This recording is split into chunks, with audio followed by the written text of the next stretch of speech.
Guys, tignan niyo yung aking mata. Kumikinang-kinang. So, ayan guys. Pinakita ko sa asawa ko. Bali, nag-test lang naman ako. Bali, tinry ko lang. Kasi may tester naman sila. Tapos, nagandahan yung asawa ko. Sabi niya, bumili daw ako.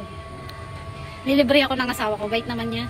So, ayan. Bali, ang ginamit ko dito sa, is etong kulay violet. Ang ganda niya. CC yung brand. Ewan ko, CC at ewan ko, di ko sure. Parang, oo nga. Ang ganda guys, tignan nyo. Tapos nagustuhan nga ng asawa ko, sabi niya, bili daw ako. Di ko sure kung ano yung bibilhin ko, pero parang type ko nga itong violet. So, ito nga yung nakatry dito sa mata ko. Di ba ang ganda? Ang nice. Tignan nyo. Ito siya. Try natin ulit. Wait lang. Ito yung tinry ko dito sa mata ko guys. Kulay violet. Kulay violet siya. Dito. First time ko lang gumamit ng ganito. Pero ang ganda niya oh. Kung ano lang nilagay ko. Bara-bara na lang. Ang cute diba? Kumikinang-kinang. Meron ding ibang kulay. Kulay white naman. Ito naman ay kulay pink. Try natin. Uy, ang ganda rin oh. Medyo maliliit yung yung glitters niya. Not like dito sa violet. Malalaki yung glitters niya. Tapos ito naman yung kulay silver. Kulay puti. Bahala na. Dito lagyan natin dito.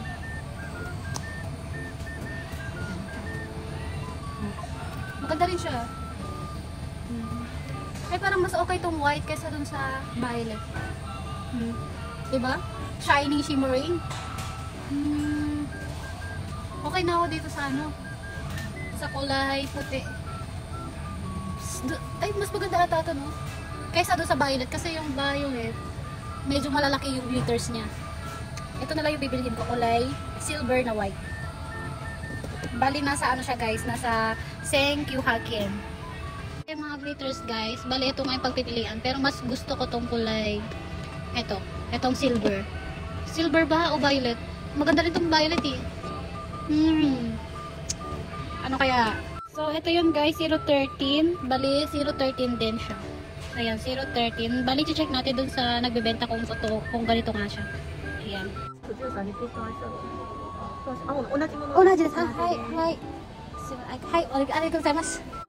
So, ayan guys, nakabili na ako. Ayan. Thank you sa asawa ko dahil delivery niya ako. Ngayon nabili kong glitter liquid eyeshadow. Bali, ang ganda niya. Ito yung napili ko na kulay violet. Medyo malalaki yung glitters niya. Nasa 740 pesos siya kung sa peso. Pero dito sa Japan, ang total price talaga niya is nasa Senkyu Hakugurai. Yan. Senkyu Hakugurai nasa 1,900 something. Pero kung sa peso ay nasa siya, nasa 740 pesos. Napakaganda niya guys. At saka matagal siyang matagal siya sa mata. Matagal siya, hindi siya yung tipo na natatanggal kaagad. So ito siya, bali ito yung brand niya, CZ. Tapos ito, glitter liquid eyeshadow. So ayan, sa mga nagtatanong kung gusto niyo bumili, gora na kayo. Ang ganda niya, ang lakas maka Japanese kasi yung mga Japanese mahihilig sa mga ganito. Yung naglalagay sila ng ng mga pangkinang-kinang sa mata, yan yung mga mahihilig sa mga, lalo na yung mga yung mga younger, mga teenager yan. Mahilig sila sa mga ganito. So ayan lang guys, thank you for watching. Bye.